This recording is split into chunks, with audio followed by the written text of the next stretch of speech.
Today's video, we're going to talk about campaign groups on Google Ads versus using shared budgets. What's best? So campaign groups, if you don't know what they are already, Google has a feature in there, of course, to try to make things simple for advertisers, such as, hey, I have 5 campaigns to this account. All I care is that they do X. I want them to get 20 conversions a month, and that's all I care about. Just deliver what I need, Google. And of course, do it in an efficient manner so without spending $1 million, hopefully and ideally here. That said, rarely in life is things this simple, because if that's all it took to get results with Google Ads, all your competition would do it. Now, there's no return anymore, because Google's going to try to naturally extract the maximum value they can out of their advertising, of which will make sure that it'll leave a small little sliver of profit for everybody, and then that's what anybody would get. You don't want things to be easy, because now there's no abnormal returns possible for your own company. Just like with LSA ads, if you know anything about that, yes, they're guaranteeing you pay so much for a call, for each call, but you only get so many calls, and there's no way to fix that for most people. So ultimately, campaign groups, while they sound like a panacea, they don't really work that well. And I'm going to go over in a case study here where I compared this specifically to using just regular shared budgets with a portfolio bidding strategy, meaning just to tell Google, hey, we're willing to spend XYZ amount for a conversion, and see what the difference actually was between the two, given that if you've watched my channel before, you'll see I'm a big purveyor of shared budgets to keep your budgets in check if you have to. Like, if you know you can only spend $5,000 a month and that's it, it's a very good way to control your costs. But on top of that, smart bidding generally gets the best results. That is maximize conversions, maximize conversion value bidding strategy with target CPA or target ROAS tied to it, and you'll get the best results with that. Not through campaign groups. Campaign groups are set up to make the process simple for people that ultimately just care about simplicity more than results, or they just don't know any better. And Google knows people are lazy, and they can take advantage of that laziness and scalp them a bit harder if they make it easier to be lazy. That's Google's basic MO. So therefore, you can't fall for what Google is just going to do for you to make things easy, because you're going to pay big doing this. I'm going to explain exactly how they're going to be nipping you in the ass by using these campaign groups, specifically through the case study that I'm going to share, but also I talk about more so the specifics on how Google's going to take advantage of you using campaign groups most of the time, just like we had with this particular case study. For that matter, campaign groups, you actually can optimize for a certain amount of cost per conversion, ultimately. And this is a little bit different than with, you could do portfolio bidding with your ad account, which you basically tell Google, hey, on all these campaigns, I want to just get $20 cost per conversion, or a 500% ROAS, or ROI, if you will. So these are basically, in a way, very similar to one another. They're not going to really, the same algorithm is going to run with what you're doing, regardless if you kind of doing it through a campaign group, or whether you're doing it through a portfolio bidding strategy, or whether you just set a target CPA or target ROAS on a campaign level, ultimately. I don't use portfolio bidding strategies, by the way. I usually just set it by campaign, but usually most of the campaigns, if not all the campaigns, will have the same target. And that's how I manage everything so that I get the most profit out of my account. Given that, the one thing you'll notice with Google Ads is if you put hard limits on what you're doing, you're never going to make the most. Why? Because demand fluctuates up and down through the days, weeks, years that you're advertising. You do not want to be in a situation where one month it's really easy to get customers and another month it's not. You actually make the most money by keeping the budget flexible. So one month you may spend $6,500 if your overall goal is to spend $5,000 a month on average. Another month you should be spending $3,500 to take advantage of these peaks and valleys in actual demand that come through. For that matter, if you're going to use campaign groups, like a lot of people are using it, which is why I wanted to make this video, which is to say, I have so many trucks on the road, Corey. I need to have the XYZ number of calls per day regardless. And they'll use the campaign groups feature to tell Google, I want at least 20 calls a day, get it to me regardless. And in that situation, Google's gonna lick their little chops and say, great, we got this person right where we want them. Their back is against the wall. Time to bend them over. we know that they need a certain amount of conversions, and we're going to charge them up the ass for those conversions. That's very well what they're going to do. I've proven this with the testing that I've done. In general, makes sense. You got to be able to think logically about things when you're running these ads, given that Google's got to please shareholders. If they don't please shareholders versus you or over you first, the executives can be thrown in prison for doing this. They can't take your side. They can't take their employee's side. They have to take the shareholder side that's built and been baked within corporate law for over 100 years now. You could get sued, you could get thrown in jail. So you have to always ask yourself, if Google's giving us something, just like the government gives you something, there's always probably a hidden reason why they're doing it. They're going to try to pretend like they're benevolent. Hey, we're doing this for you. And you want to believe that they're doing it for you. If you are not totally naive, you're going to realize that maybe there is some benefit to this, but there's also probably some downside. And I need to think about that for myself, because if I don't think for myself here, I potentially could get taken advantage of because no one's thinking about me at that point in time at all. So it's up to me to think about me, not in a nihilistic way. Google Ads, people a lot of times go too far with this and they just think Google's trying to screw them over every chance they get. They're not doing that. They don't want to chase off all their customers. What they wanted to do, though, ideally, is kind of like take their customers, find ones that really think for themselves, make them a good return to people that don't. They take advantage of them more so, because why the hell not? They're not paying attention anyway. So you just can't be the person that's the easy mark, so to say. The more you can put your own targets on things, the better off you'll typically do, because that will force Google to be efficient and put you into that pile of advertisers that they know they can't screw with, versus you're wide open to be screwed with, which, by the way, when you run broad match keywords, you run PMAX campaigns for lead generation accounts, you run AI Max. These are all things that are just telling Google or signaling to Google that you could be taken advantage of by. People will argue with me on this point, but ultimately, again, you just have to think about it from Google's perspective. If you want people to spend more money, and people will only spend so much for a customer, what are you going to do to make more money? You got the brightest minds in the world to know how to figure out how to psychologically trick people out of their money to raise quarterly revenues. You're going to obfuscate everything. You're going to make it hard to decide if it's working or not, so they can overcharge for something. Once people know what the value of something is, they're only going to spend so much for it. And so that's what they've done with these other traffic sources. Oh, look, the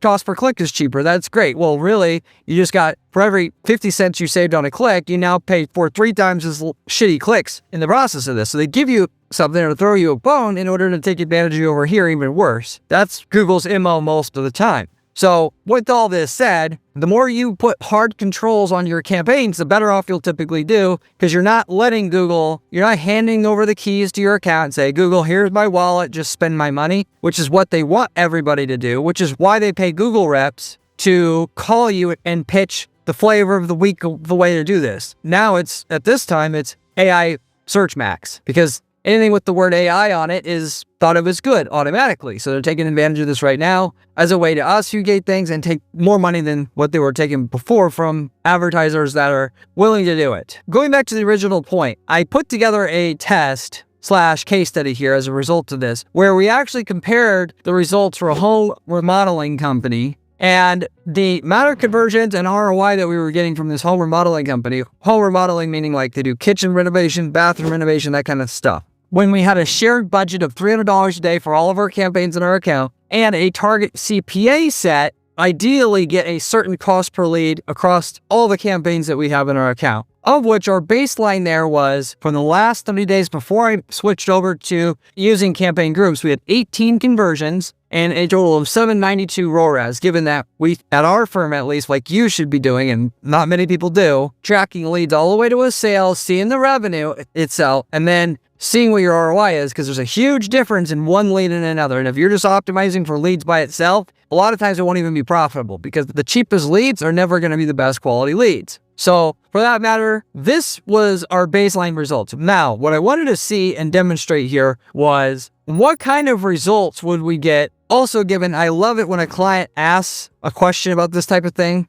and then I tell them, hey, I don't think this is going to work, but if you want to try it, we'll do it, and I'll show you if it works or not. Because I get a chance to try new things on their dollar or their dime. Of which, we went ahead and switched to campaign groups, of which I set up all the campaigns in the account to go for a certain amount of conversions. So, and then with that, we took off our target CPA. From there, we're just telling Google we want 18 conversions a month. Give us the 18 conversions. Whatever it costs to get those 18 conversions, it costs. Hopefully not very much, but we need 18 conversions a month from these campaigns in our account. Please deliver them to us. That was what we had for our goal for the campaign group, which was all the campaigns in the account. Same campaigns we were talking about here. Now, what happened when we made that switch?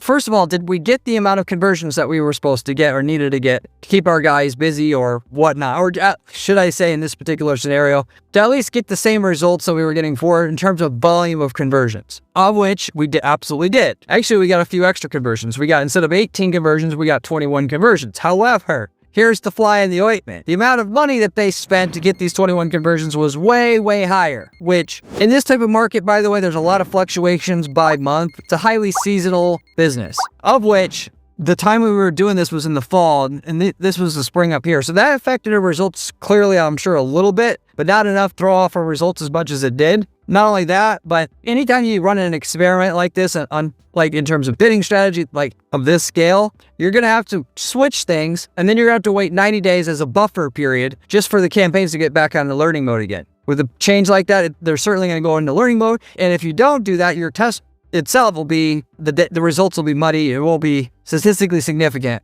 at the very least. So you wait 90 days, then you take that month following the 90 days, which usually is enough time for no matter how big a change you're going to do, for the results to stabilize again, get out of learning mode. Then on that fourth month, we compared that month's results to our original month before we made the switch to using campaign groups. And instead of shared budgets and a target CPA, just using the campaign groups to shoot for 18 conversions. So did the fact that we were in the fall now instead of the spring affect our results? I'm sure a little bit. Generally speaking, that's going to flex plus or minus 30% there. Or should I say, usually the spring is going to be about 30% easier to get conversions at a certain cost per conversion than it is going to be in the fall for that type of business, as well as most other home services, by the way, if you're not in this market, of which our ROAS went down to basically half of what we started with, 390%. So in other words, they got us more conversions, or about what we wanted, 18 conversions per month. The amount that they took from our bank balance in order to get them, though, was way more, driving down the ROAS in the process. So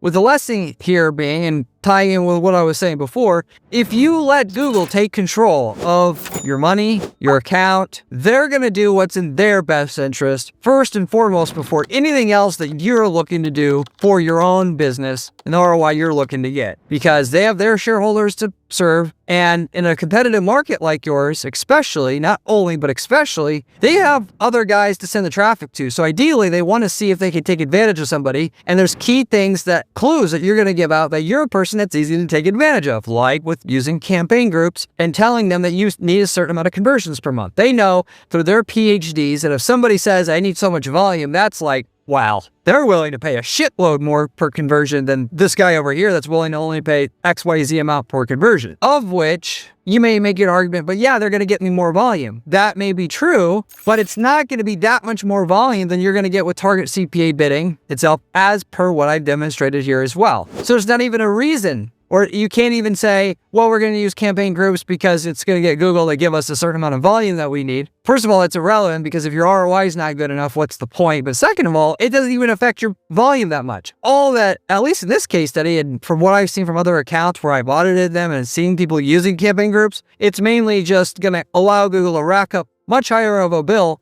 in order to get essentially the same thing done at the end of the day. In terms of the same number of the quality placements where there's actual customers at, you're still going to get them, but they're going to add in a bunch of more bullshit placements along with it, which is where Google wins and they get their objective met, which is how do we sell more placements nobody wants so we can raise our quarterly revenues for our shareholders to be happy off the backs of our customers that will basically not be privy to it at all. A little secret in the business that people aren't aware of, about 70% of advertisers don't even track the results. They don't know even what their ROI is. Some more than others. In e-commerce, it's a lot more. But in lead generation, I would say less than 10% even know what their ROI is.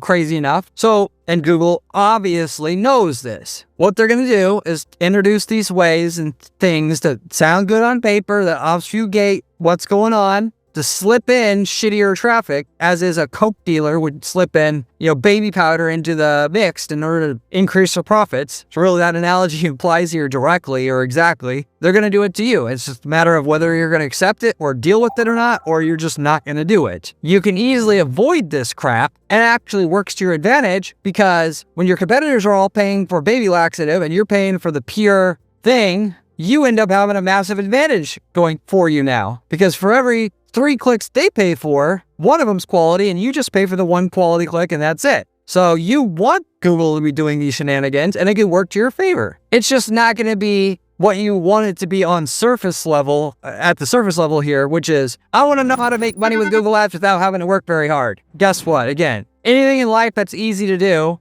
especially in business, and when it's easy to know about what you're doing, everybody knows what Google Ads is. There's not going to be any advantage there of doing it when everybody can do it. That's just the way that it is. That's what life is. So for that matter, it's not going to help you doing anything that's what everybody else is doing. And even if everybody in your market was doing something that worked and it did really work, it wouldn't make any sense, because the profit or the advantage of doing it would go to the eventual near zero point where you don't want the results to be. But it's worse than that, because what Google's telling everybody, encouraging all your competitors to do, is the wrong thing. So not only would you be copying somebody for whatever marginal utility is there, it's not worth much because everybody's doing it, but on top of it, it's not even that valuable to begin with, because Google slipped in so much junk traffic with it, so you're getting hit 2 different ways there. So therefore, there's really the only sane thing that you could be doing for yourself running Google Ads nowadays is think for yourself and come up with your own strategy. Because if you do the thing that everybody else is doing, that's probably going to be also the thing that Google's using to milk and juice their quarterly profits every quarter greater than the previous quarter on an ongoing basis. So you should just know that going in. And as it comes to campaign groups, this is just another flavor or way for Google to do it, taking advantage of people's inherent laziness to get what they want, which is make shareholders happy, make more money than last quarter, by introducing new feature that sounds fancy on paper and makes it even easier for a slothful person to do even less with their ads and presumably get the same results with less effort. Yeah, that's what it looks like on paper, ultimately. Just like a drug dealer on the corner can offer you a free hit of crack and it sounds great. You aren't paying attention to the details. At the end of the day, it's not a good idea. You have to think for yourself, and you have to think about things deeply. If you're going to actually make money with ads, the ad platforms want to sell you 100% pure shit, ideally, if you would buy it, because there's an unlimited supply of shit out there to sell. And then you got to come up with different ways every quarter to sell more of it. Let somebody else pay for the shit, not you. For that matter, I talk about all the time on this channel about how to avoid all the shit and how to find the stuff that works. It's very simple to do if you study it and not just go with and drink the Google Kool-Aid right away and just go with what everybody else does, which is wrong. It's scary because normally we've evolved as humans to do what the crowd is doing because that was the safe way. You're not going to get poisoned eating a mushroom that, oh wow, I wonder what this is, and then eating it and then croak and die. And that's how we're programmed as human beings. Now you have to go against the crowd because the ways that you're dealing on a platform that's rigged from the get-go. It's like going to a casino and acting like all the casino games are the same. They're not. There's some that are scams, some that are not. You got to have some basic level of understanding to make money. I got all the information you need to make money on this channel for free, coming from somebody who's been advertising for 20 years now. You should subscribe if you haven't already. I've got a great blog on my site to go along with it. You should check that out as well at guaranteedppc.com/blog. You can find me through my site at guaranteedppc.com for coaching and consulting that I offer. I do done-for-you management of ads where I'll get you a result and not charge you for those results until you get a certain minimum result. And then the fee will start after that, which nobody else does in this whole entire advertising space. We sell ad templates, so if you're in a market that we've already gotten results, we can sell you the ad templates that work for your market. I'm also directly available for free through the comment section, as well as if you reach out and join our Discord group, I'm active in there as well. You can find a link to the Discord in the video description. But beyond that, I know I talked about a lot of controversial stuff here. It pays to be a clear, open-minded thinker when it comes to advertising, because if you just go with the flow anymore with what you're doing in your market, you're not going to make much, because almost everybody who advertises in your market don't make any money. So if you copy them, you're just going to lose money like them. The money is made by doing more than them and being smarter than them. Sorry, unfortunately, instantly. And because of that, there's no 5-minute formula that you're going to flip on a PMAX campaign and then boom, right away make tons of money. If everybody could do that, if that was that easy, everybody would do it. So you got to either get with the program nowadays so you don't get taken advantage of, or you're just going to continuously spin your wheels. I hope you picked the latter. And actually, even though it's uncomfortable to learn it, you do learn it so you get the result. And your competitor is the one that continues eating the shit from the ad platforms. Hopefully that makes sense. I'll see you in the next one. If you want to see another video, click here. It is one of my best ones.